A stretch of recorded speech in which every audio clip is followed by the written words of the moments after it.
Happy 5-year anniversary to you, to us. It's on Sunday. By the time this airs, it will have been a couple of weeks ago. But yeah, I like that we celebrate a lot of anniversaries. It's like first date, move-in date, spiritual wedding date, legal wedding date. Yeah. We have a bunch of them. Well, that was my word for this year, is my word for this year, even though it's gotten off to a interesting start, but celebration. So yeah, I wanted to start our first episode for this year with celebrating our anniversary. And it made me think, we don't have to go down this rabbit hole, if we don't want, but it made me reflect on how much I haven't loved when people try to and I'm not saying everybody has done this, but there's been a lot of instances where I feel that people have wanted to try to find a chink in our armor or some way to kind of I don't know how to word it. You know what I'm trying to say, but they always try to pin up the point of well, how many years have you guys been together? Or the classic favorite, oh, you're still newlyweds, to try to degrade the power of our connection and our union. And so I thought I would toss that into the mix. That's funny. Yeah, it's that thing that maybe people can't believe that a relationship can be as harmonious and peaceful and healthy as it is, because oftentimes they're that way in the beginning when the sparks are flying, and then you get out of the honeymoon phase, and then the real people that you are start to show up. And people are probably used to that experience. I know I've had that, but yeah, that is funny. Oh, just wait, that kind of thing. And it's the thing that has annoyed me about that is they're completely eliminating the bigger picture situation. The fact that I'm freaking 46 years old and you're 54 years old, and all that we endured and went through separately as humans, specifically in the romantic relationship category. I mean, I had my entire divine intervention and spiritual awakening born out of a past abusive, nearly 2-decade-long situation. And it's all of the very deep learning and curriculum that we chose to experience to arrive to the people that we were when we met. And even then, we were both still celibate. And after we met and became friends, we still had to hold the line individually until we had reached enough of sovereignty within ourselves for God to say okay, this can be now the official new door opening point. But it's just dude, I've been bothered when people are so quick to try to jump in and bring us down, because in this lifetime, so far it's quote unquote only been 5 years, and they neglect the other lifetimes we've spent together and all that we went through before we got together romantically. It's they try to discredit or degrade the power of what we have somehow.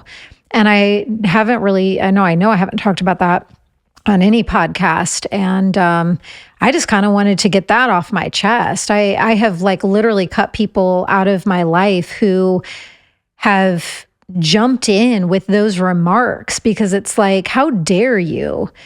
If you really knew me, if they really knew you, if they really knew anything about our whole life story and our whole life journey, you would never cast out so frivolously a remark like that. It's disrespectful and rude.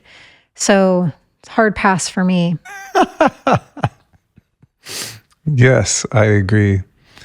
I think sometimes misery loves company. You know what I mean? It's I see this a lot on social media when someone's celebrating a win of some kind. There'll be people that are motivated, kind of crabs in the bucket, to come forward and be like, oh, well, you think it's good now, wait till such and such. I mean, it could be, oh, someone's happy about their Bitcoin gains, and then someone jumps in the comment and starts ragging on crypto or something like that. It's a weird thing of human nature to kind of, want to, I don't know, interrupt someone's flow when they're celebrating their happiness or their win. Yeah, like I've noticed we've been at, a gathering or a birthday party or something, and you and I are just hanging out, chatting with people, or at a table chatting with people, and someone might say something kind to us about, they listen to these episodes, or there are a number of people, honestly, and I'm not trying to say I want to be in this role, but they really look to us as a model, because they actually really know us and what we've been through, and they're just like, wow. And they've spent actual time with us to see how we really are when we're not filming in real life, when we're just at home. And if someone at the gathering is saying something kind to us about how much they enjoy our energy together, or whatever the comment might be, there in times have been somebody, what do you call it? The peanut gallery? Yeah. Someone in the peanut gallery will be like, they'll jump in and just be like, well, but how long have you guys been together? And it's like, oh, okay. Do you want to open up that can of worms? And do we want to have this whole conversation? Or do you just want to be cut out of my life right now? Oh, you're the best, man. You're so funny.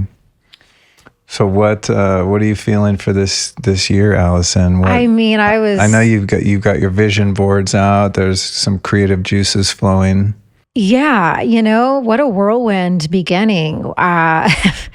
It's hard to put words to it. I was kind of struggling to even sort out what you and I could even talk about in this episode, because my birthday is on New Year's Day. And boy, right at that time, there's just so much robustness that opened up collectively, personally, that I just feel like I'm like only one tier down in the landing portion from the way the year opened and started. So I do feel, and this started to come in the tail end of last year, after all that I learned and navigated in the last 2 years, which was the darkest, most challenging, trying time of my entire life. And thankfully, I'm emerging many steps out of what that was, and have been in full integration of that for a bit of time now.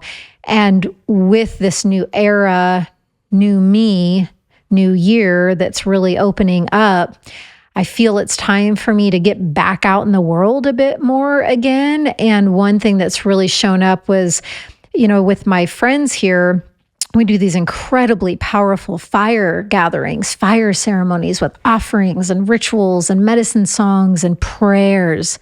So many powerful prayers, just prayer after prayer after prayer.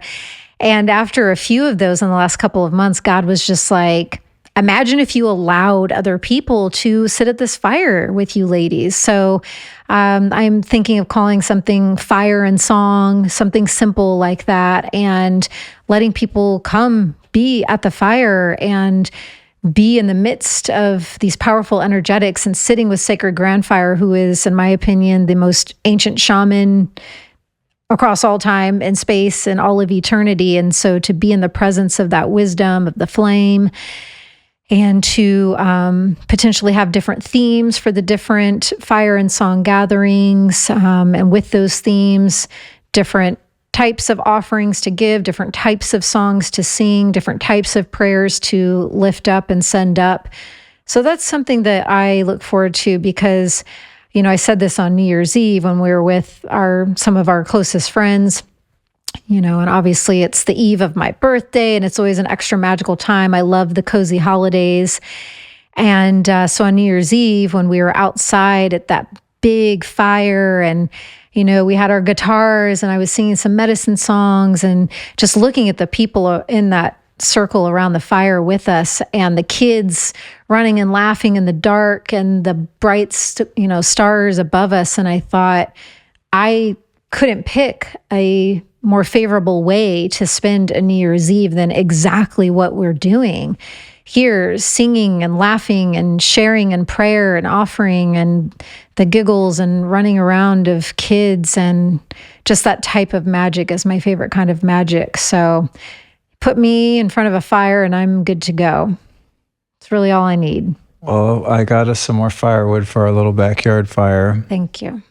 Repurposed. I was feeling very manly. I was out there with my saw, taking apart I don't even know what it's called, pallet. A pallet that some stuff got delivered on. Yeah, I think I got out of the shower and I was kind of looking for you and I heard the buzz of a saw and I thought, what is he up to? And I looked out the kitchen windows and yeah, you had your little earphones. Is that what you call those things? I think it's called ear protection. Ear protection on, and you were sawing away. I thought, wow. I think, and I said this to you, that all of our 500 episodes of watching Naked and Afraid, it's really given you an extra boost of confidence in your outdoorsman skills. This is true. Yeah, I want to learn how to get better at fires, building things, breaking things down, burning things. Building a boma. Build a boma. B-O-M-A. Boma. If you're a fan of this show, you likely have some knowledge of the concept of quantum energy. We've covered it a lot over the past few years. Put simply, quantum energy is the source energy that exists in literally everything. Every one of us constantly interacts with the quantum energy fields around us. What sucks, though, is that your energy field can be greatly disrupted by environmental toxicity and chaotic energy created by EMF. Well, thankfully, the innovative folks over at Lila Quantum develop products to strengthen and protect our biofield and even mitigate harmful EMF. But let's be real here. Anyone can make claims about quantum energy products because this energy is, by its very nature, invisible and therefore difficult to prove. What can be proven, though, is whether or not a quantum energy product has a positive impact on the body. To solve this, Lila Q provides a grip of randomized, placebo-controlled single and double-blind studies proving the many benefits of their products. Of the various studies listed on their site, the dark field microscopy studies are some of the most intriguing. These studies demonstrate significant protective and improvement effects of the quantum block technology on human blood following only a 10-minute exposure. To feel the effects of quantum energy yourself, here's what you do. Go to LilaQ.com and use the code Luke10 to get 10% off your first order. That's LEELAQ, LilaQ.com. Let's talk about prayer. Oh, but another thing I'm doing this year. What? I'm a part of this incredible online program where they invite people in called Visiting Masters. Oh, yes. This is the Being Human 12-week online immersion. Yes, that. And our friend Jared, who's a lovely human, it's his initiative and online program. And it spans over the course of a number of weeks. I can't remember if it's 12 weeks. 12 weeks. Mm-hmm. And I think for each week, there's a different theme and a different visiting master, like Gabby Reese, who used to be a professional volleyball player, and myself, and Eben Britton, and others who join into this online program and offer whatever God wants us to say, I guess. Yeah, so I'm excited you want to get out in the world this year, and boom, there it is. Yeah. The link, which we'll put in the show notes. The show notes today, y'all, are found at lukestorey.com/584. And this Being Human immersion, of which Alyson speaks, is found at beherefarm.com/human. And that goes from February 4th through May 11th. So with that, if this resonates with you at all, if you feel any sort of spark to explore and potentially enroll, you have to get on it right away, because I think by the time this episode comes out, the enrollment period will probably be wrapping up and the program will be starting. So get in there. Noted. Yeah. Noted. But praying, yes. Yeah. I've been writing about prayer in my life and different points at which it's shown up for a part of my book.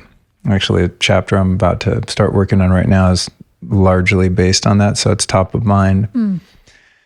But I remembered incorrectly that the first time I ever prayed was the morning I woke up in rehab on February 15th, 1997. And I know for sure what happened that morning. And I always thought that was the first time because it had such a profound and lasting effect. And there's so much to say about that. But when I was writing, I realized that a couple months before that, I was doing one of my kind of self-administered detox programs and was trying to quit drugs. Was this the one in the valley? No, this was at my mom's house. Oh, okay. I knew I needed to get clean. I wanted to quit heroin. And so, which over the course of the many years that I was addicted to that particular drug, I would, if it got really bad, I would go kind of put myself away somewhere, have a friend kind of babysit me and not let me out. And it's like, if anyone's seen the movie Trainspotting, it's kind of like that. I called it going train spotting. So you take, 3-4 days and just go try to like sweat it out and then emerge. And first time I did it, I probably made it a few months after that and managed to only do every other drug under the sun, but not that one. And then each time over the course of a few years that I would quit, the gap between when I would go through the withdrawals and then I would start using it again would get shorter and shorter. Until finally it was basically like immediately afterward I would go use again. But anyway, this time I went to visit my mom over Christmas, probably 1996, I think. And I pretended like I had the flu because the symptoms of withdrawal for opiates are very similar to the flu, only combine that with like suicidal depression and the flu all at once. Anyway, she didn't buy it. She knew something was up, but she just kind of, played along, I guess. But I was at her house and I was in the little room, the guest room, on a kind of a twin mattress little cot. And I remember I had this spiritual book called I Am That my cousin had given me. He came back from India. My cousin and a few members of my dad's side of the family would go over to Puttaparthi, India, in southern India, because they were devotees of Satya Sai Baba, the guy with the orange robe and the big fro. So they would come back with all these stories and little photographs of him, and it was kind of my introduction into that Eastern mysticism and Hindu culture and all that kind of stuff. So I had this little picture of Sai Baba as a bookmark in my I Am That book. And because of all the miracles my aunts had shared with me that they witnessed, and I knew that they weren't crazy and I knew that they weren't lying, but they had witnessed these cities, these miracles that this guru had performed. And I got the idea that if I could pray to him, that maybe I could stay off of that drug.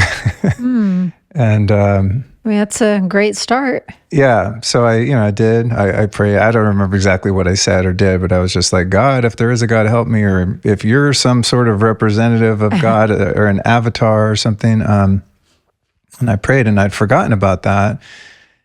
You could say that it didn't work because I left there and then immediately got back on drugs. But shortly after that, because I got back on them with such a fervor that things got really bad. Then I went to treatment and I prayed in there.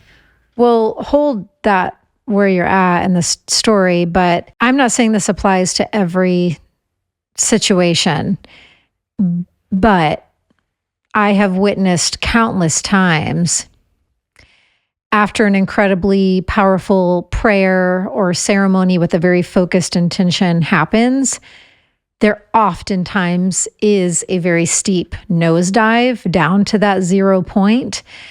And I think that is also the area of potential that specific area of the void of the great mystery of nosediving into the 0 point that can get most confusing and discombobulating for people, and also the greatest test of faith point, because you're just like you said, if there is a God, help me. And then like after you've mustered up the courage and vulnerability to reach out to God, and then, you're plummeting into the darkest point, it can be so rightfully confusing to people of just like, oh my gosh, I've asked for help. Now look what's happening. But I have found, again, potentially not 100% of the time, but the vast majority of the time, that is the most vital needed point and part of the overall process, is getting to that 0 point. Some might call it a rock bottom, where everything is shed, where you're completely into the most puddled mush of vulnerability and surrender possible. And oftentimes it's only from that mushy point that then you rise up, as one of my teachers explains. When you lift up that first layer from the 0 point, there are two possible directions to go in: the karmic, repeated old pattern avenue, or emerging, crossing the threshold and going into a completely new way. And so I just wanted to speak to that because I've been witness to that in a few very powerful scenarios lately with people I know, and myself included. And it's just like, that's where you have to completely put your arms out into that and restore your faith more than ever, as opposed to just, letting it go. Yeah, I think looking back on that experience, it was when I first uttered those prayers, I was still holding on to a lot of my will, and there were terms and conditions to my prayer. It's like, I'm not willing to give all of myself. I just want to give this little part over here. And so it makes sense that there wasn't an immediate quantifiable result of the prayer, because I actually interrupted the answer to the prayer by my unwillingness to let go completely. Right? I still wanted to kind of like hold on to some of my behaviors. And like what? Well, I wanted to be able to do other drugs safely. Oh, it was just a prayer for that one drug? Yeah. Oh. Yeah. I really, if I'm honest, what my prayer was, if I remember, is I wanted to just smoke weed. Okay. Like if I could just hang on to that, then I feel like I could have somewhat of a decent life. It was all of the other drugs and the alcohol that was causing me the problems. And so my prayer was like, God, can you just like keep me off of everything else and let me just be stoned? That's hilarious that you thought that would be like a bargain that God would be in for. Yeah. He's like, oh, that's a great idea, Luke. Sure. Yeah, very infantile. But, this is like kind of stabbing in the dark, trying to find an answer. And that's part of why we wanted to even talk about prayer, are these like potentially awkward starting points of even learning, what prayer is. Yeah. But then, fast forward a couple months of abject misery, and finally, to your point of hitting bottom and putting myself in a place of total humility and vulnerability, and desperation, then my prayer was much different. It was like, I don't want to hang on to anything that I'm up to. I'm willing to completely let go of not only all drugs, but just the way I think, the way I feel, the way I behave, who I am in the world. It's giving your life over to God. 100%, yeah. And it's so interesting that when I did that, it's like the results of that prayer are still unfolding to this day, 28 years later. The impact of it was so profound that the room should have filled up with white light, and the curtain should have been blowing with the wind of the Spirit, and the building should have been shaking in an earthquake from the Almighty, based on like the after effects and how impactful it was in my life. But in the moment, nothing discernible was really like happening, right? I just was like, God, I hope this works. The vision I just got was a reorganization of the fabric of your life. Yeah. But how I knew and how I know that it like worked, if you want to minimize kind of the idea of communicating with God and asking for help, was that from that moment until now, I have never, ever once even had the idea to, drink alcohol or do drugs. It's like that obsession, that constant, nonstop, incessant craving I had most of my childhood and early adulthood. I mean, it was just, there was no moment in the day that I wasn't needing some sort of anesthesia, because it was just so uncomfortable to live in my skin. From that moment until now, that's just been gone. That's a miracle. And, I've done obviously a lot of work to maintain that and to deepen that relationship and, heal so many parts of myself. And I've put in a lot of work to change so that I feel more comfortable and I don't need to, run to those things to be able to just breathe and live in the world. But something so profound happened that it served as enough proof for me.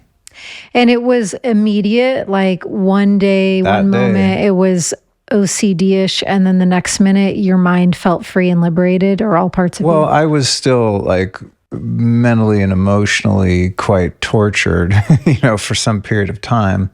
The only difference was that I had been, through that prayer, I'd been restored to sanity in the sense that I knew and understood that drugs and alcohol had nothing positive for me, and that no matter what I was going through, that they would only make it work. And I also gained the clarity that on my own resources and my own willpower alone, I could not resist that temptation and stop. And so it was like proven to me that that I couldn't quit on my own, but if I was willing to invite God to take over that role for me, that God could, as long as I allowed God to do that for me.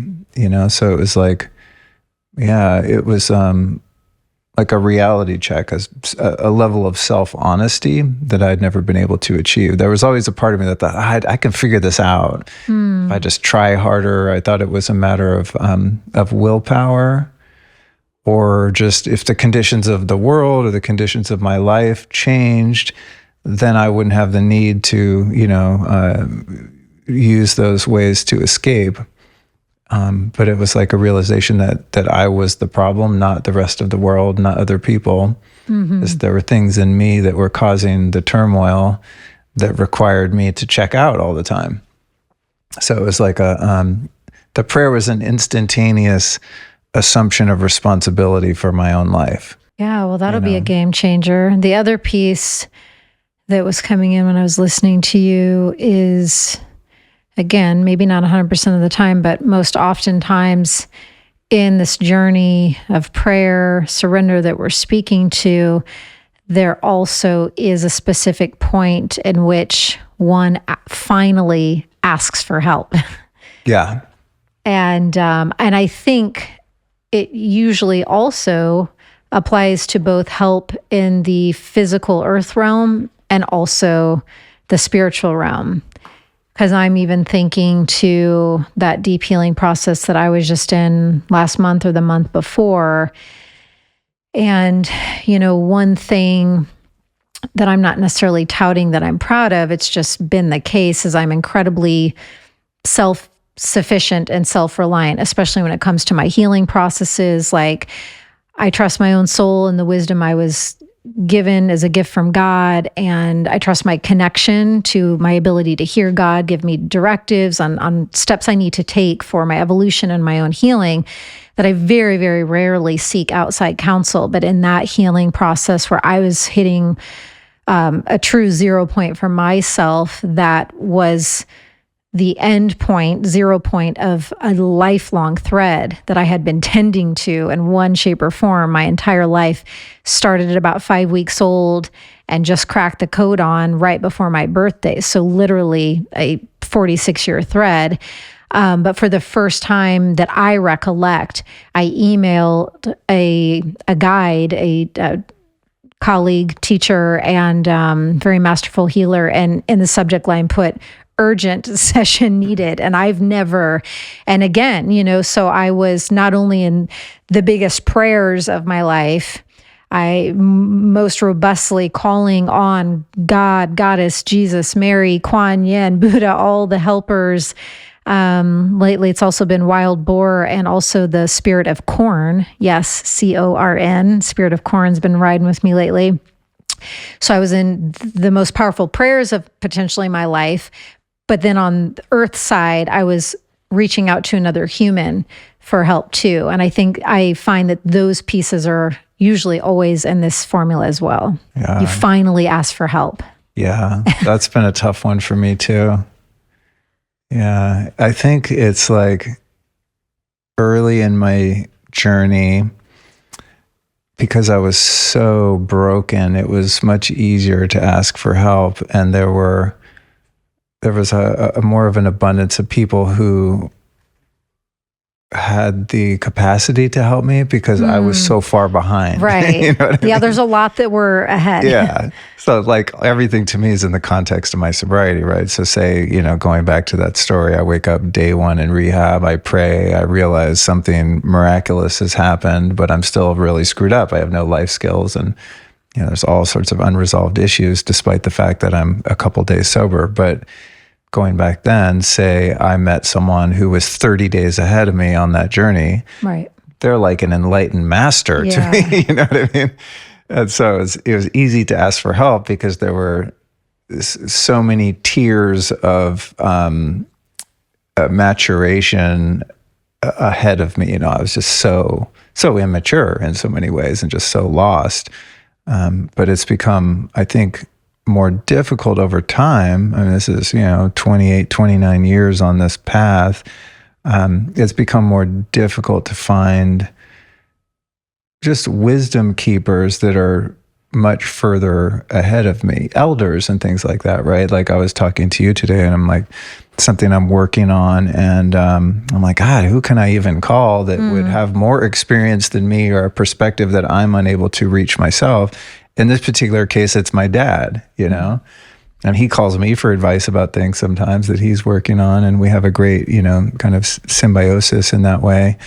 But I know this particular thing that I want to work on, he has experience with, so I'm going to call him. But I do find myself sometimes kind of going through the Rolodex thinking, oh man, who is the OG on this particular topic? I mean, I feel like I would need access to, to call Eckhart Tolle or something, It's like, I don't have like direct contact with people that I feel might like really be able to provide insight. So then for me, sometimes it's like lowering my expectations of like getting the holy grail of wisdom. And sometimes I just need the vulnerability of like calling up a homie and just being like, hey, like I'm not looking for any answers on this, but I just don't want to ruminate on this particular issue that I'm trying to overcome on my own. And so it's again, kind of like with prayer, it's an act of humility for me to just say, hey man, I just want to be real. I'm really struggling with X, Y, and Z issues. And I just need to express it and get it out of my body and make it, something more tangible, kind of like journaling, right? There's something so magical about just putting ideas on paper and getting them out of your body. And I think sometimes just talking to a friend, as reluctant as I am is much more potent than I think it's going to be. Yeah, I've found I've had an intriguing, unexpected experience with that piece as well. The grandmother ceremony that we sat in, but gosh, probably about 3 years ago at this point, the one where grandmother instructed me to pick up the guitar, the one that was, yeah.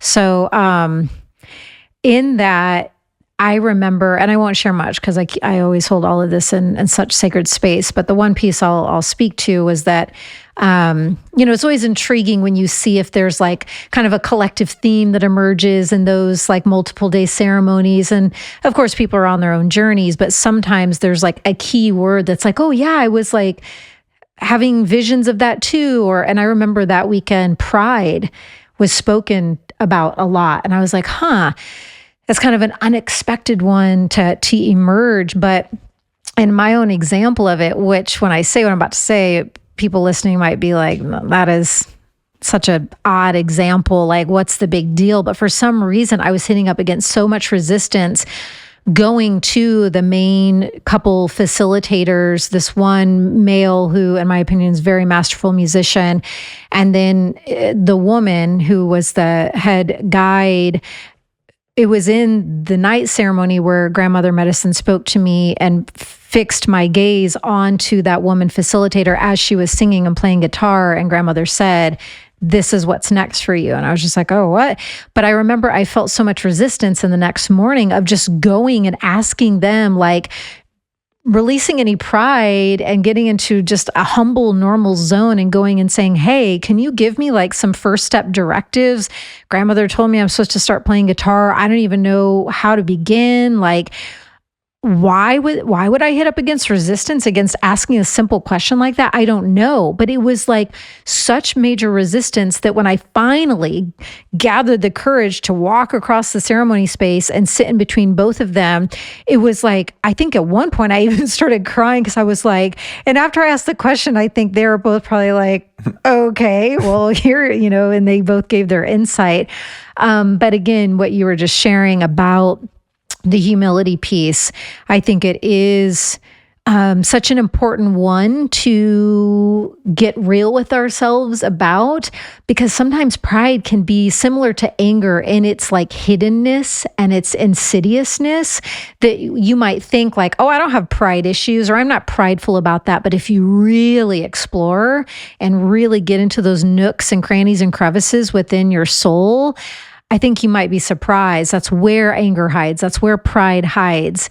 And so to your point, sometimes it's not about getting the Holy Grail, like, oh, this is, hearing from someone, this is what you have to do. And you're like, oh, the heavens part, and you've like cracked the code. I miss those days. It's more about overcoming those like hidden parts of pridefulness and just asking the question or just sharing what's on your heart with someone. Sometimes it's so simple. Yeah. I think there's a direct correlation too between prayer, right? I mean, prayer is a great example of that because I guess some people hear direct communication back. For me, I've never really had, well, apart from in some experiences with medicine where some kind of voice is telling me something very clearly and my prayers are, quote, being answered, right? Mm-hmm. But generally speaking, if I'm in communication with God, I'm not getting a real direct sense of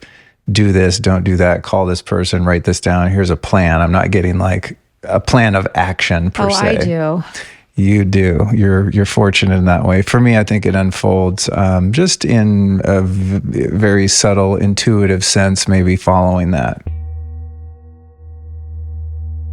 Did you know there's a plant that's been cultivated for centuries that not only helps curb sugar cravings and metabolize fat, but also promotes a radiant complexion? Not only that, it also happens to make a creamy and very delicious drink. I'm talking about green matcha tea.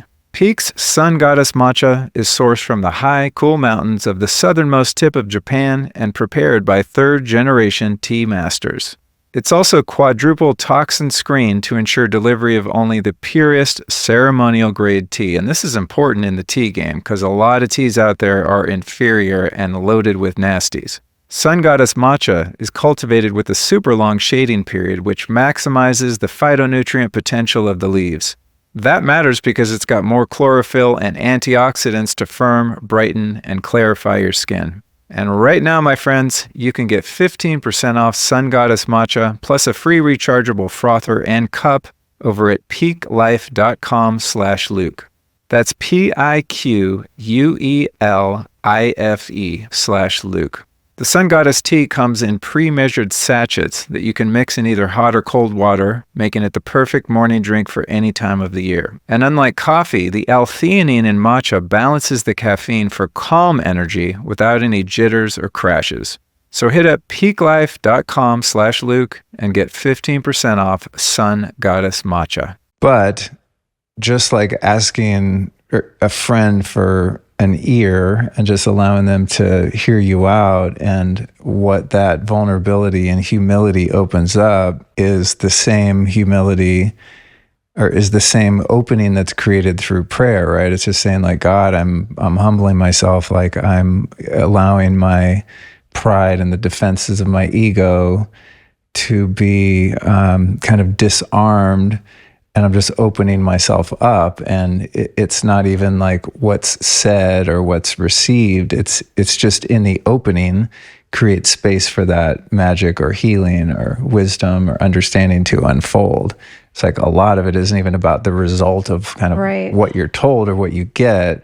It's about what I'm letting go of. Yeah, liberating. The vision I got was liberating that pocket or that bubble that's been hiding or stored down deep. It finally, it's relieved of its duties. And then once you liberate those pockets and bubbles, wow, then your entire being takes on a new alchemy, a new formula. And then from that internal reshaping, recalibration, then yeah, the way that you're moving in life. Like I didn't even tell you this, I don't think, but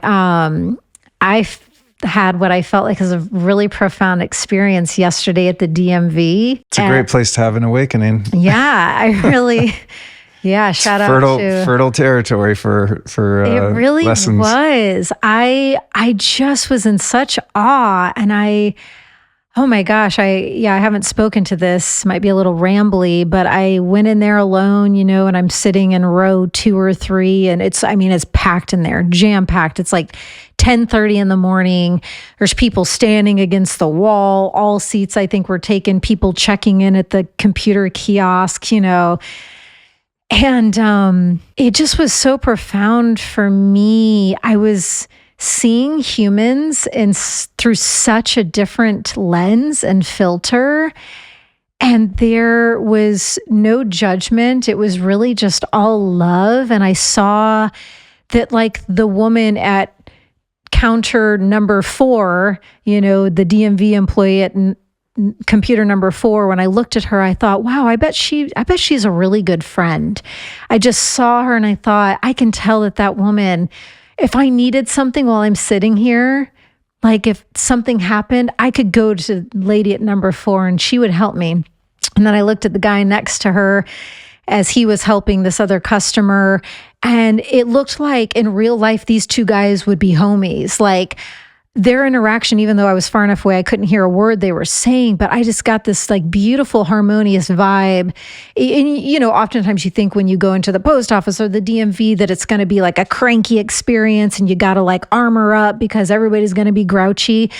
But for some reason, I was able to experience the whole DMV of like the people I was sitting next to and the workers there. It was just all love. The DMV was filled with such love, and it felt like such a miracle experience. Even this older woman sitting next to me overheard the conversation of the lady to my right. She was concerned because she didn't have much money and didn't have any cash. She called the worker over and was like very worried about what it was going to cost to get her new ID or whatever. And he's like, it's $16. And she was wondering if they took Venmo. It was a really sweet exchange. And the lady to my left leaned over and said, I helped a guy out when I was up there. He could only pay with his Venmo. So I had him Venmo me, and then I paid his DM, just a stranger, And so it was just like this trippy, like beautiful, miracle, awakening, love-filled DMV experience that I had. And it was just, even right now, I feel it's not just soul relief, but it's relief on a human level, on a mental, physical, spiritual, soul level. That to me is saying something. It's saying something about my devotion and where I'm arriving to. It's saying something about all the work I put in those last 2 years of that darkest voyage, and that it wasn't for naught, it's moments like that are miraculous, where all of a sudden you realize you're experiencing yourself, you're experiencing life, you're experiencing a whole range of fellow human beings at the DMV with a completely different lens and feeling and perspective. And I was just like, this is trippy. The power of perception. I think it was Wayne Dyer who said, when you change the way you look at things, the things you look at change. Mm-hmm.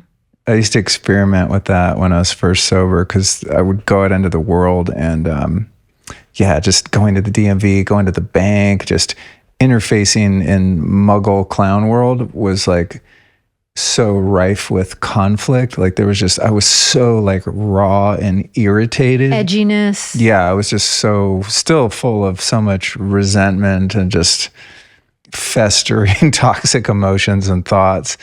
And I would go out into the world, and everyone I would interact with would meet me on that level, just drivers. And it's just like constant kind of conflict. And as I started to, slowly kind of change the way I thought and start to understand the power of my thinking and really work on negative thoughts and self-talking and things like that, I would start to notice that on days when I did my spiritual practices in the morning and was really devotional and intentional about that, I would go out into the world and everyone I meet would be polite and kind, and people weren't rushing me, while I'm driving. And it was like I started to see there are two different worlds that exist simultaneously all the time. It's like this quantum entanglement thing. And I started to play with that. Okay, what if I go out today and I let every driver that's trying to cut me off go ahead of me? Someone's pulling out of the gas station and I'm like, I don't want to let him go. It's going to slow me down by 2 seconds. I go, oh no, just stop. I wave everyone in and just be really kind and patient and do everything I can to resist any kind of negative thought. And then all of a sudden I'm out in the world and I'm in a completely different world where there's synchronicity and harmony, and things seem to be now kind of going my way. And I feel like I'm lucky instead of cursed. It's totally what I eventually started to find. And I'm still not perfect at it, of course, but most of the time now, the interactions I have out in the world, in the matrix that could be extremely frustrating and irritating and full of assholes everywhere, aren't like that. But it's not that they've changed, it's just that I've changed, right? And so like you went through these dark periods and have done your own inner work so that you go into that environment and there probably is another paradigm, another reality where everyone are assholes and everyone's pissed off and frustrated and selfish and mean. I didn't see 1 second of that. Yeah. Everybody was so nice. Even the other man. You have your rose-colored glasses, man. It's like it really is true that we create our own reality, because what is reality but our perception? Yeah. Everything that we see and experience and feel is based on the filters that allow it into our awareness, into our consciousness. Yeah, because one example was after I'd already been sitting there for like 40 some minutes, a mother and her little boy came in and sat in the seats in front of me, and he was a little cutie. I don't know, I'm not great with kids' ages, but I'm guessing 3, 4, something like that. And he had like a little egg in his hand, and another DMV employee came over and was like speaking Spanish to him and like was like, oh, what's your toy? And they were having like a sweet, kind exchange. And then after that employee left, for some reason, that little boy just like turned to me and like waved to me. I didn't even know that I didn't even know that he knew I was sitting there and sitting behind them. But I love kids. And so we had a little cute little smile and wave moment. And then he peeked back 1 or 2 more times. And, so it just was, was just surrounded by really nice people helping strangers with Venmo payments at the DMV, and little kids saying hi, and the workers were being super helpful. They were like circulating around. Do you have any questions? Like super kind, super helpful. Like it was quite a trippy miracle of a DMV day. You turned the DMV into your church. Yeah, it was like true heaven in there. Everyone was so...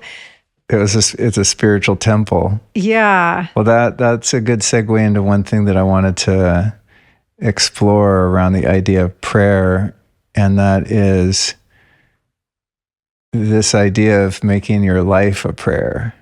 It's just like your very being an expression of God, an expression as a prayer, right? It's like a devotional way of just existing in the world, born out of that place of surrender. Like when we did our prayers this morning, there's like a time set aside, and there's things we know we want to pray about, mostly for other people that we know right now that are struggling, or things that we need support with. And I think in the very beginning, because I had such a profound experience from my first authentic, like no holding back, full surrendered prayer that I discussed earlier, I think for a few years thought about prayer as something that's like a set aside thing that you do. It's like an action versus just a way of being in the world, right? If you're in the DMV and you're not sitting there like talking to God per se, but you're embodying that sort of energy of prayer and devotion because you're setting the intention to see those people and that experience in a certain way, which is completely broad and inclusive and not a separate experience from when you did your prayers in the morning. It's a continuation of the time that you set aside to pray, but now it's just kind of in your DNA and something that you're embodying, and because you're embodying it, it's radiating out into your experience. So I feel that I've been living my life in prayer and as prayer for a long time, or life as ceremony, others would say. But can you give one or two like specific examples of what you mean by this? Because I genuinely want to know, and I can sense that there are the folks joining us that would be like even more specifically curious, like, what do you mean? Like, take, for example, if you individually or us as a family do our morning prayers, and then what would be a way then that you're walking in the world differently based upon activating that prayer energy in the morning? Are you setting like an intention to see through the eyes of love, or the beauty way, like setting an intention that you see the beauty in all things and all people that day? Like, is there a specific prayer essence of embodiment that you are then going about that day with, or what do you mean exactly? Exactly that. To me, the whole game here, as I understand it, in January 2025 on Earth, is to learn how to love. And not in the sense of like romantic love, but to learn how to more consistently love all of reality, all of creation. And so a set aside time of prayer as a practice, like we did this morning, for example, is setting a foundation so that I have a template of what that feels like, say, to be connected to you in our holy union, and to invite God into that union, and to set our intentions and dreams, and express gratitude and thanks for all of the abundance we have in our lives, and that we have each other, all of those things that are communicated via words.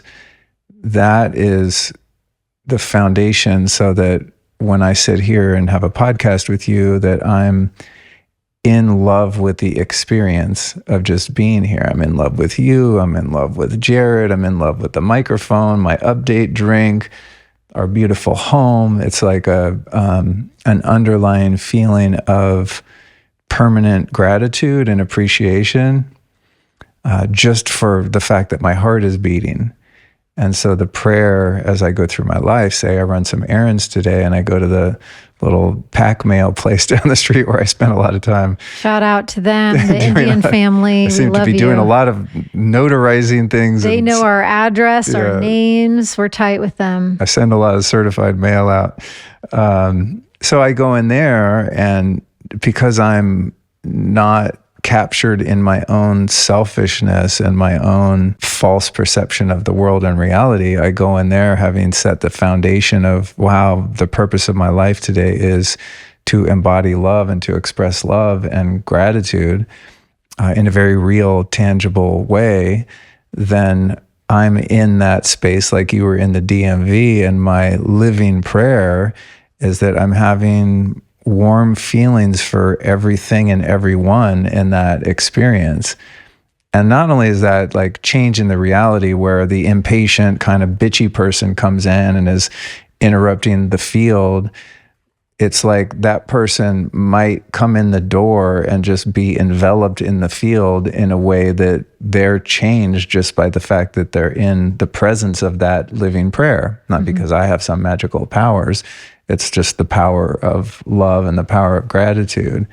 And so to me, that's what my living prayer is just a sense of love and appreciation for my life and for the fact that I'm here breathing air, you know?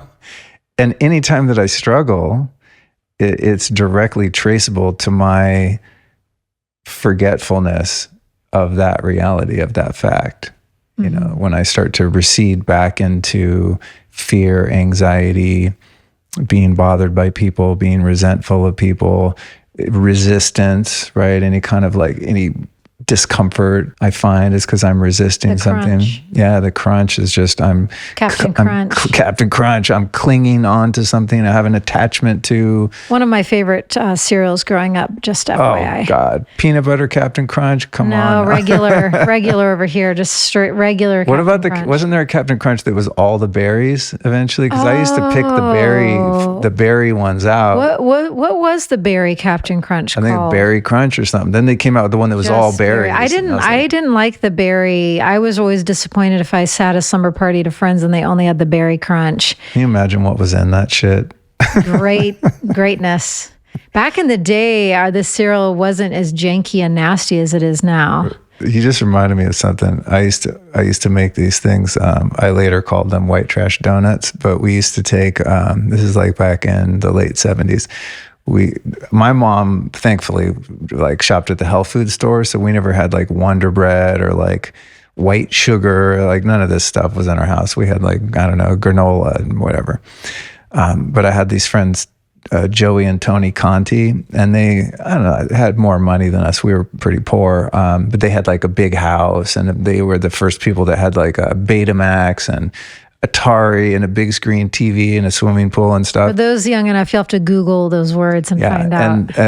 And they had regular food, like junk food, you know. And so when I'd go over there, we would take we'd take Wonder Bread, and for those that haven't had Wonder Bread, it's kind of moist, so you can like roll it. Soft. You It's can almost roll like it. dough. Well, you can make a ball out of it, right? Yeah. So we would take Wonder Bread, like 2 slices, and we would put like a tablespoon or so of margarine in the middle, and then pour a bunch of white sugar, and then roll it up in a ball, I bet that and then was put it in the tasty. microwave. In the microwave, not even the oven. Yeah, and heat it up and get it just all gooey. Oh my like God. it's like I thought you were going to say that you then covered and pushed pieces of Captain Crunch all around the outside No, of it. I already moved past the Captain Crunch. We had to take it to the next level. Oh, okay. Those are my white trash donuts. Tasty. Yeah, if I anyone- do like a good donut. You know, If anyone wants the recipe, we'll put it in the show notes at lukestory.com/584. I would recommend smushing pieces of Captain Crunch into the outside of the donut. To Yeah, it. a little crunch. Yeah.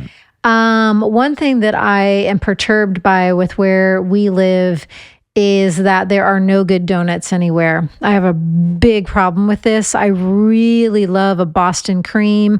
I really love, what do you call those? Like a chocolate long john with that white creamy filling. Oh my God. I love a chocolate icinged donut or a roll. Boston cream. Well, here's what I'm voting for is I mean, we're kind of in a food desert where we live in the outskirts of Austin anyway. There's not a lot of healthy food, but I too love donuts. But the real move on donuts is organic, non-glyphosate flour. Okay, it's got gluten, but we could probably deal with that. Rough start here, but keep going. No, just good pure flour. Maybe some heirloom grain from Europe. Old school like flour, unadulterated, not hybridized, and then whatever sugar. And then the key though is the fat, to fry them in tallow instead of canola oil. Okay, I mean I'll give it a shot, but they probably taste way better too. Maybe. But back to the prayer. Let's pray for healthy donuts. Lord, please. I also want to make sure they're good, because you got to have the right, like that yellowy Bavarian cream. I mean, I can't stand date-based desserts. Ugh. Dates are gross. But there's so many of those quote unquote healthy desserts. They all have dates in them. Dates are nasty. They're so gross. Full of histamines too. I hate, and they're also the shiny stuff that gives people kidney stones. Oxalates. Oxalic acid. Weemol. But with the prayer piece, I love praying so much, and I'm currently working on this is quite a sacred share, but I'm working on a new vow for myself, a new vow for my life, a new vow for how I walk in this world. And it hasn't come into crystal clarity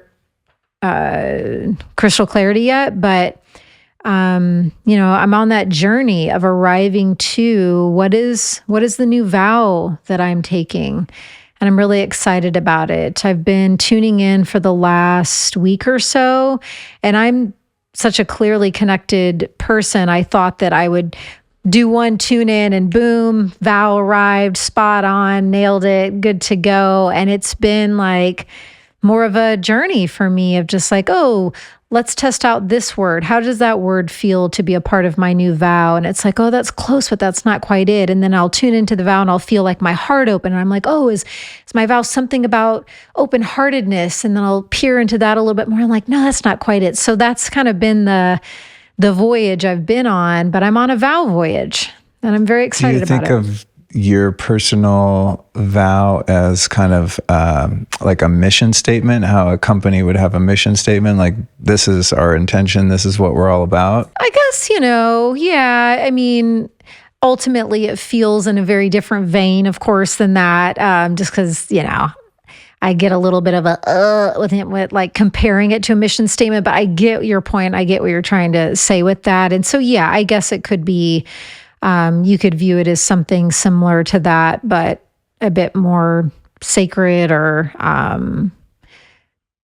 unified with God than what most businesses make their mission statements to be. But yeah, it's like I'm in part of my journey to arriving to what this vow is and getting clarity. One thread that I'm investigating is like reflecting on some of the main God-given gifts that I have that have already been operating and functioning for a long time. Like basically, if I could write down on a list the top 2 or 3 ways that I feel I'm most easily and powerfully able to be of service for others, like the way that I, even without being invasive, like just spot people's blind spots and shadow components, the things that are really holding them back in life, kind of the key to the treasure chest mode.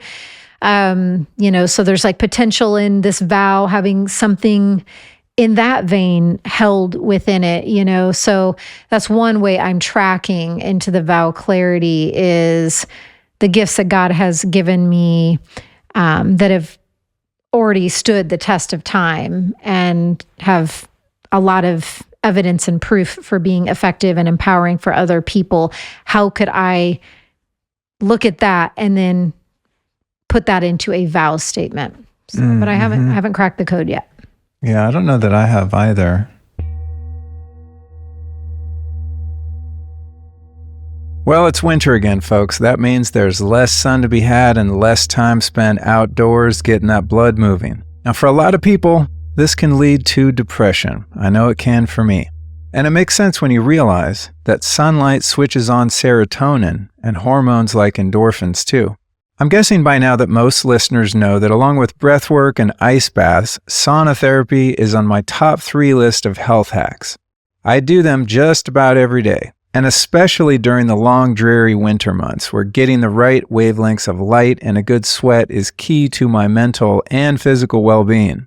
So when I can't get enough sunlight outside, I bring the sunlight in with my Amplify Full Spectrum Sauna by Sunlighten. Research shows that infrared saunas can have a positive effect on mood, helping to alleviate depression and anxiety. And regular sessions can also lower cortisol levels, reducing stress and increasing mental clarity and focus. There's a ton of science on infrared therapy, but I also go by how I feel. And when I step out of my Sunlighten, I always feel super chill and ready to tackle what's next. So bring the healing powers of infrared light into your home with the highest quantity and quality of infrared available. Visit get.sunlighten.com/Luke Storey and use the code Luke Storey to save up to $600. Oh, and also check out the Lifestylist episode 477 with Sunlighten co-founder Connie Zach. With 25 years optimizing the sauna game, non-toxic materials, and barely detectable levels of EMF, Sunlighten is absolutely the way to go. That's get.sunlighten.com/Luke Storey. And don't forget that code Luke Storey to save up to $600. I've, for a long time, thought, I think I haven't used the word vow, but just my purpose, like what I'm here to do, had a lot to do with alleviating suffering. And a lot of what this podcast is about is empowering people to find ways to get themselves out of whatever form of suffering they happen to be in, whether it's physical health or emotional, mental, psychological, spiritual. But as I've tried that on recently, there's something about it. It's like, I don't even want to. It's like praying for what you don't want, right? It's like, I don't even want to kind of emphasize or put energy into the suffering. It's like, well, if the suffering was absent, what would be there? Liberation. In its place, right? So I think I'm leaning more towards something about like, what do we want and what do I want for myself and for my fellow humans? It's not that, I want to get rid of this thing that is undesirable. What's the thing that we desire? And I don't know that I've arrived one there. possibility that isn't totally it, but just that simple statement of may all beings be happy and free. Could that be my vow? Because I do ultimately want that. That is of service. Like that is in the grandest totality, divine God, goddess web workings that serves all across all time and space, living for the eternal. Something that coincides with that would wanting all beings to be happy and free, because that literally serves that person. It serves every person that person comes into contact with. It serves every place that person goes into. It serves, it serves all in the grandest scope, but that still wasn't quite it either. So TBD on the vow. Yeah, keep us posted. And I live in devotion, but to me, living in devotion and having a specific vow feel a bit different. So I live in devotion to what God, pure love, most benevolent, divine. I always have to say that first because I'm very specific about who I'm speaking to, who I'm calling in for my prayers. I personally never just say God because there are various forms of gods, some of them of darker textures. So I personally, when I'm praying, always specifically call in pure love, most benevolent, divine God, goddess. Always start my prayers that way. But I live in accordance to what that God I just named instructs and me to do. So I lived in devotion in that way. And of course, also honoring my own soul and Mother Earth. But this vow is a more specific statement. So you reminded me of something that I wanted to touch on, because I kind of just take it for granted that people listening to this podcast or people that are kind of in our similar worldview just have no problem with the idea of God or talking about prayer. And I know there was a time in my life where I would associate the word God with some sort of religious connotation and kind of bristle against that. So early on, because my introduction to God was through recovery, a higher power was like much more palatable to me, especially because it was framed that it could be a higher power of my own choosing and my own understanding, and there was nothing kind of forced upon me, which was good for my ego that would fight against that. Now, God is like a very simple, direct term, so I don't have a problem with that. But the idea of prayer could be repugnant to people for whom God was introduced to them through some sort of abusive or, shame-based religious structure or something that was kind of forced upon them or bestowed upon them by their family system or culture. And therefore, prayer could be seen in the context of something that they were made to do and not done based on their own volition. So one of the things that's been most incredible for me and so liberating around those kind of restrictions is that it's God's complete built-in forgiveness and reciprocity and receptivity in that prayers work even when you don't believe in God. God works even when you don't believe in prayer. And this is another just incredible teaching from the 12 steps. It's in the book Alcoholics Anonymous. I think it's in the chapter We Agnostics. And it says something to the effect, I'm going to paraphrase because I don't have the book in front of me, but it says that it's not necessary that you believe in God for God to help you. And I think that was one of the key gifts in those first attempts I had at prayer. I literally didn't know what I was praying to. I had less than zero faith that it was going to work, but I was just so desperate that I was willing to try it because I'd tried everything else. And even though I didn't know who I was praying to, what I was doing, how to do it, and definitely really didn't think it was going to work. And, having it work is kind of minimizing it, but the desired outcome in that particular case was that I was liberated and free from the bondage that I had found myself in. And even though I didn't know how to do it, I didn't believe it was going to work, it still worked. I think it worked just because I was approaching it from a place of true humility. And so that's something that I remind myself of often when I'm in kind of a tight spot and I'm like, man, I need answers. I need some sort of wisdom here. I need, some power to work through a problem. Is that even if I'm still in the midst of that struggle and logically it seems like there's no way this sort of ambiguous, nebulous God concept is going to help me or can help me, that just by my asking for help, the prayer has already been answered, and that it's not important that I have any faith whatsoever that it's going to work. It's just the act of doing it. And that's been so helpful to me, and something that's proven itself over and over and over again, and is more true, I think, when I can remain unattached of the results of whatever it is that I'm asking for, right? Because sometimes, say I'm asking for help with a particular problem or a place in which I feel stuck, I might not get an immediate solution to that problem, or I might get a solution to that problem that wasn't the one that I had planned, but always, like in hindsight, looking back, if I was up against something that I was challenged by and I surrendered myself to it and asked God for help, even though I didn't fully have faith that God would help, 100% of the time, if I look back, in one way or another, whether it was directly or indirectly, I was able to move through that thing and overcome it,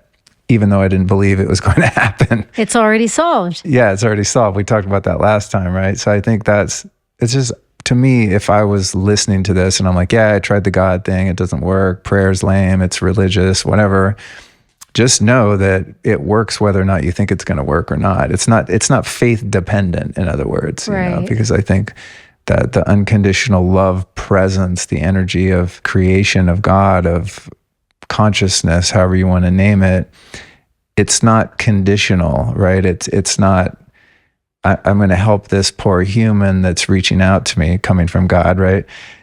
Because they have enough faith, I'm solely availing myself to them and helping just by the mere fact that they've humbled themselves and have allowed me in, because we have this free will. God's not going to intervene and start solving my problems or helping me or directing my thoughts or feelings or actions without my permission, right? Everything in the world is kind of based on trust law. And if I'm just saying, hey, I don't really have complete faith that this prayer is going to reach the person, the entity that I'm sending it to, or that it's going to be answered, just by the very fact that I've done it makes it work and validates it. It's such a beautiful aspect of God Beautiful. Yeah, that God doesn't require our faith in order to support and help us. Yeah, it makes me think of this, what was this fire sticks plant? Gosh darn it. It's called, something bones, party bones, or... I don't remember. Gosh darn it. It's this really cool succulent type of plant that we have here in between Luke and I right now. It's something bones. It's going to drive me kind of nuts. I wonder if Jared I like this can plant Google because it doesn't need a lot of water. So well, it does need, I can tell it needs water, actually. it's harder to kill than some of the other plants in the house. But yeah, it's like if you're people coming up here and sitting in these chairs, like Mr. Party Bones here is like only going to douse you with love and not me and not Cookie, It's unconditionally, Party Bones here is unconditionally loving. Another message that God... or Paige, and actually it's Paige Britt, but it was either her or God who was speaking to me early one morning through my Claire audience. And another message that came in recently that's been really supportive, and I wanted to share in case it's in support to anyone else, is a very short phrase: keep it simple, soft. Keep it simple, period, soft. Period. And even when you hear me say that, like, do you feel it's just keep it simple, soft? It's such a helpful reminder, as you are moving out about your day and, out in the world, if you can just remind yourself of that, just keep it simple and soft. It really, very nice. I've been a student of keep it simple for a long time, but I didn't have the soft part. When someone first told me to keep it simple, they said, keep it simple, stupid. Mine is soft. That's funny. That's some tough love in early recovery there. So Paige, interesting human being there. Yeah, it's a good word for it. Yeah, so Alyson... through you, however, a mutual friend introduced you to Paige, and you reached out and said, hey, urgent, I need some guidance here. And you went and saw her, and Alyson came back and was like, whoa, that was a really wild experience, and kind of relayed your first session with her. She's here outside of Austin. And she said, I'm like busy. I'm not like fully present, but I remember one thing you said. Yeah, she invokes the medicine field, but you're not using any medicine, but it's really deep, and things get very interesting. And I was like, oh, that's cool. And I kind of thought, well, it probably works for you because you're more receptive to those kind of energies. But then when I went and saw her, I'm just letting go of all expectations and just have a seat across from her in her session room there, and I'm just completely open and not have any sort of attachment or expectations or even know exactly what I'm doing there. I just want to experience this person. And maybe, yeah, you didn't, because I booked the session for you. And it's like, we're going to over here. Yeah, was it my Christmas present? Yeah. Was that what it was? Yeah. So anyway, long story short, not a lot of talking happening. She sort of just says, okay, this is what's going to happen in the session. It was an hour long, and we're seated on cushions across from one another, and we just kind of go through the formalities of, here's what's going to happen. And I'm just sitting there breathing. I'm just kind of in a meditative, very still, receptive place. And I'm looking at her, and she has kind of short gray hair and light blue eyes. And the room is white paint, and there's like a kind of a pastel colored mandala painting behind her on the wall. And I'm just kind of sitting there waiting to see what happens. And we're just kind of eye gazing and setting the grid or the tone for the session. And all of a sudden, man, fucking crazy, dude. Everything starts turning white, and she's wearing like a kind of like this color, like a light blue shirt. She's got these blue eyes, and all of a sudden, her eyes, her light blue shirt, the mandala on the wall, everything that's colored starts to turn white. It's like a fog kind of rolled in the room. And I have my glasses on too, because sometimes without them, if someone's a few feet away, things get a little blurry, and I didn't want anything to be blurry, but I got my glasses on. And so I know it's not my vision acting weird, but the room got very, very trippy. Mm-hmm.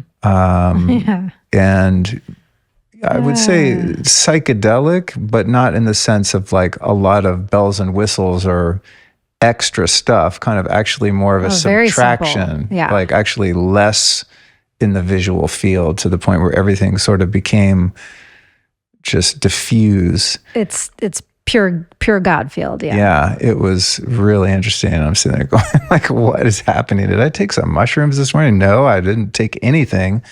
It was quite profound and really, really nice. And then there was, a bit of talking, and she would ask me questions about what I was experiencing and things like that. But it wasn't did like you ever say in the session that you saw everything go white? Did you? Oh, yeah. I mean, I think my answers when she said, "Okay, what are you experiencing?" which she asked me quite a few times, and usually just one word would come up, But yeah, I think the first one was like a lot of white. Yeah. The first time, I won't share too much because it's such sacred time with her, and I know we're being honoring and respectful of her, but I just kind of want to take it like a little dose at a time of talking about her. I know she's ready to.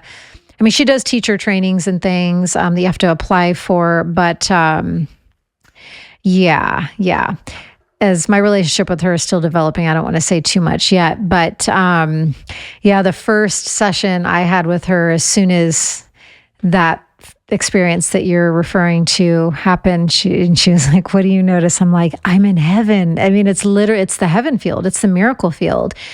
And it's your soul knows that field, obvi, and so the second that she opens that up, which, she's very masterful in a lot of ways, so she can do it whenever she needs to, and or feels called to. And so, the second that opened, I just knew. I was like, I'm in heaven. I'm with God. wow. And it's very cool to share space with her because, I mean, it's a wide range of experiences one can have, but I'm so elated to remember that space and that state of being that we all are capable of attuning to. And my heart gets so happy that I laugh a lot. My heart is just so elated that when she pops that field open, I'm like, just like, I start to laugh and giggle, and my heart is just like, it's such a specific heart happiness. To have that remembrance again of that possibility. And I feel like one other little nugget wanted to be shared. Oh, it was just so funny, because I'd worked with her, I don't know, 3-4 times before I took you over for your Christmas present session with her. And so I was just super curious like if you were going to see it, feel it, because our gifts work so differently, you and I.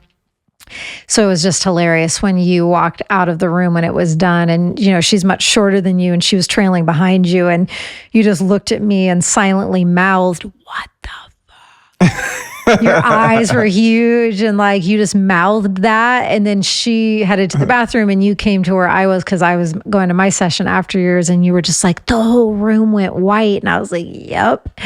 So I was happy that you were able to see that and experience that. Yeah, me too. I would have, I mean, again, I tried to not have expectations, but I probably would have been a little disappointed if I walked out and was like, what was Alyson talking about? Everything seemed normal to me, because I've only had that type of experience once without any sort of psychedelics or anything. And that was, I saw a healer in LA who did, some different types of breath work and things like that. And I mean, it was a full on kind of DMT situation, just stone cold sober. But that was the only time in my life other than, well, I think in the years I was doing a lot of Kundalini yoga and some of the workshops and the deeper practices, I had some kind of altered states of consciousness, but still not quite to that point. And you and I, without medicine, have had medicine-y things too, but hers is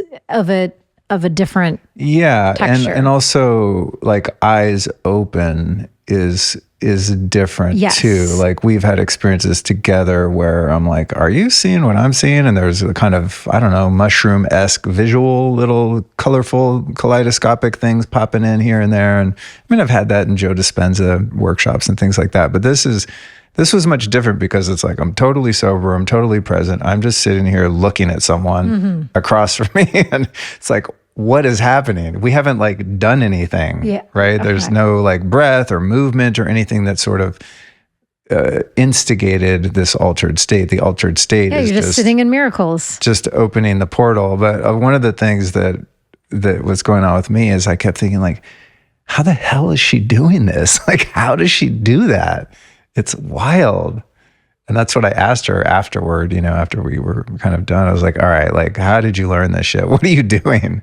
It was just so interesting to me, and as a true master, she has no sort of pride or egoic relationship with that gift. To her, it's just like, duh, that's just what you do. And everyone can do it. I just happened to train for some years to learn how to really bring it on, on demand kind of. So yeah, I'm looking forward to getting to know her more and doing more work with her. Yeah, I really, really enjoy her. And I look forward to more times with her. They're already booked and scheduled, and her next training is happening in Asheville. So I guess if you're in that neck of the woods, you could check out we'll put her site in the show notes. I got to give her a heads up that she might be getting some inquiries. She's going to be like, what's happening? I mean, No, it's great. I just, she's a bit off the cuff. So my only hesitancy was just like trying to tune into, what I needed to honor for her. But yeah, she has a website. She's a public teacher. She does teacher trainings, so yeah, it's all good. I just needed to tune into that in real time while we were talking. Cause I'm like, wait, she's a bit more off the grid, but it's not like she's like in a cave hiding her work. So yeah, it's all good that we're talking about her. I just want to text her and be like, hey, just FYI, might be some folks checking your work out. I hope so. I mean, the world needs more authentic healers and teachers. There's Absolutely. A lot of very integrity filled. There's a lot of people out there kind of glomming on to the trendy wave of spirituality and all the things. So when you meet someone who's very authentic and grounded, they really stand out. Yeah, absolutely. Yeah. She does. She did for me. There's a lot of funny business out there. Oh. It's spooky, spooky, funny business. A lot of people cashing in on the spiritual seekers out there, Oof, yeah, ick. Many of you listening will probably know that Nikola Tesla was onto some next-level research and invention. Well, unfortunately, a lot of technology that can really help people has been suppressed. So I'm always curious to learn about the latest health devices on the energy medicine scene. And that's why when my friend Brandon offered to let me try out his Therify device, I was stoked. The Therify is a frequency device that uses a unique method of transforming electricity, just as Tesla himself discovered. It combines electrostatic and electromagnetic fields with light, effectively creating a human battery charger. It's wild. Therify sessions rapidly but gently stimulate the body's natural healing processes, reducing inflammation, relieving pain, and boosting the immune system. And I gotta say, my first session left me feeling that ideal combination of relaxed, rejuvenated, yet energized, and I was instantly obsessed. You can get yours by visiting therifyusa.com and use the code Luke to save $333. That's THERAPHIUSA,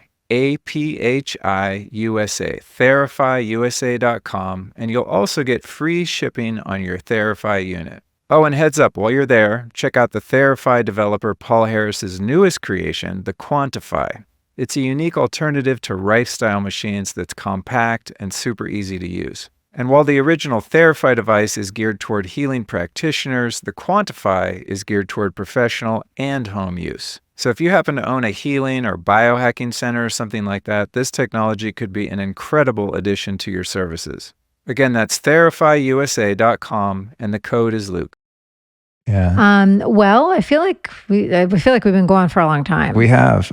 There's one thing I wanna tease, and I've got a show I'm going to devote to it coming up soon. But that was my recent trip to a place called Holon. Right, we didn't even get to that. In Nevada City, California. I'm just thinking top of mind, like what's exciting so far this year. And I did that in December, right? Mm-hmm. Before Christmas. And it was a few days of really powerful emotional, psychological, spiritual work. Holon is a neurofeedback based, personal growth experience / retreat in Nevada City outside of Sacramento. Really cool little town. I felt so good there. In fact, I really want to go visit and explore there more because I was just in their facility the whole time. I really didn't leave apart from a couple walks.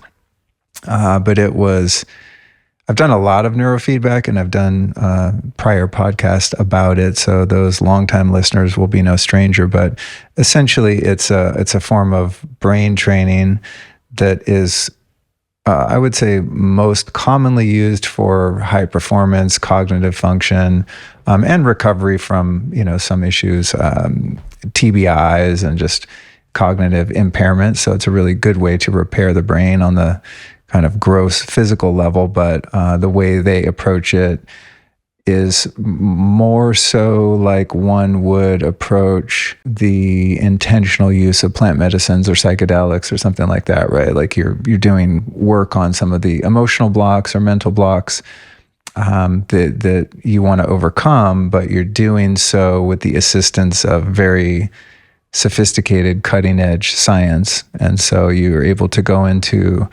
really deep meditative states, gamma brainwaves, theta brainwaves, alpha brainwaves. And so you're essentially training the brain to operate in a different capacity, and also developing, growing new neurons. So you're actually really changing the brain based on neuroplasticity in a very intentional and specific way.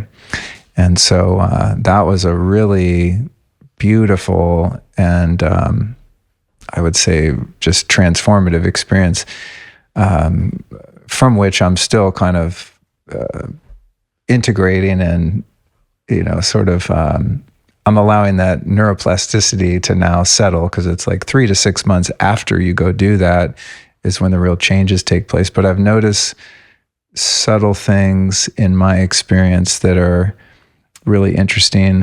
One is that despite the fact that I have I've talked about a lot, I have a lot of ringing going on in my ears all the time, nonstop. So it's difficult for me to be in silence because it's hard to ignore that sound. But I have found since going to Holon, despite the fact that it's very noisy in my head, I do appreciate the quiet more and find myself kind of less frantic trying to distract myself from that particular issue. So I was hoping that, I'd walk out of there and just be like, wow, my tinnitus is gone. We adjusted my brain. And that hasn't been the case so far, but I would say the way that I'm learning to kind of live with it, and my perception of it and the way that I'm interfacing with that particular issue is improved a lot. So I'm excited to interview Dr. Amy and Dr. Drew, the two co-founders. So we'll be doing a deep dive on that. But I think in the recent past, that was probably the most impactful thing that I've done that I'm excited about. Yeah, it's beautiful. Yeah, you definitely felt different as soon as you got back. I just can't remember now the examples, but right away in the days after you got back home, I was just like, oh my gosh, you're acting very different in certain scenarios where I got very acclimated to you responding like X and Y. As soon as you walked in the door from that place, it was like you were having a response of category A. And I was like, oh, that's different, I think I just feel more chill overall. There's like less kind of frantic busyness energy. I'm having an easier time just kind of pacing myself on a day-to-day basis. And I don't know, I just feel more mellow. That's good. Yeah. So that's an exciting thing. I'm looking forward to sharing more. Great. Well, this was fun. Thanks for inviting me back. So we're going to get out of here now, and we're going to go buy our... Yeah, we're a little late to the party, but yeah, we're finally going to go get wedding bands. When we got married in Vegas a few years ago, it was a very spontaneous decision to have Elvis marry us. That was not the plan when we headed off to Vegas to give our talks at the psychedelic conference, but we were like, oh, we're in Vegas. People get married in an hour here. We could do that. And so we did. So we did not have wedding bands at that time, and we never got them. So that was part of the tuning into 2025. It's like I wanted to celebrate more. Actually having a wedding where people other than an Elvis impersonator in attendance is another one, and going and getting our wedding bands, just catching up on our celebrations, essentially. Yeah. We've been wanting to have a real wedding for years. So this year, part of it is just like we're busy and whatever, and another part of it, honestly, already married. Yeah, and the other part is we live in Texas, and like the weather here is only hospitable for short periods in the spring and fall. Otherwise, it's hot as shit or cold as shit. You have to get really specific. And then those quote unquote wedding seasons here are like really booked because it's only like 4 weeks out of the year where it's like, oh, it's really beautiful to be outside. It's more than 4 weeks, but you know what I mean? Yeah. So this is the year we're going to get married again for like I don't know how many times. Yeah. We had our TP spiritual wedding that also was completely spontaneous, completely unplanned, completely all God led.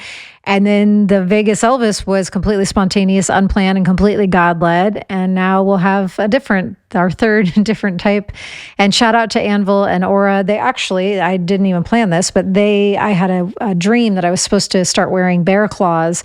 So I sourced a couple of bear claws from some natives in Canada. And then I went to some beautiful women who own this shop near us called Anvil and Aura, and they can make custom jewelry. And I came up with these random bear claws, said I had a dream about the prophecy, and I was like, can you help me turn them into necklaces? She's like, we'd love to. So I created two very different styles of bear claw necklaces with them, and we're going to see if we can have them make our wedding bands. Anvil and Aura, Bee Cave, Texas. Yeah, and so I'll just leave the last little thing that I'll toss in if it resonates. I think, as this episode wraps, maybe spend a couple of minutes in meditation and ask yourself, what does God want for me? And if you have a personal direct relationship to pure love, most benevolent, divine God, Goddess, you could just ask, pure love, God, Goddess, what do you want from me? What do you want from me? I'm going to do it right now, actually. Let me see if an answer comes in. Pure love, God, Goddess.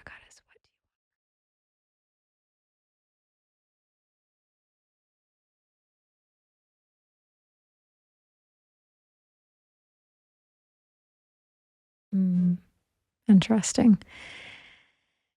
I got a clear vision. I don't know if I'll be able to articulate it, but God showed me some really crunchy, bright orange carrots, and like me chomping into the carrots. And this is where it might be hard to articulate, but I was like, what do you mean? That's when I'm shown visions from God. usually something more symbolic like that. And then there's a next question of like, what do you mean by that? And that's usually how the animals present too. The animal will show up doing something. And then I'm just like, what are you trying to say by showing me this? And God was explaining, you know, sometimes as you're going through life, you'll get the carrot dangle test. You'll get the carrot danglers where it's like, you have a certain goal or intention or prayer in life, and then you'll hit up against a certain initiation or a test, and a carrot will come a dangling. It's like a distraction, temptation kind of thing. Yeah, it can be that.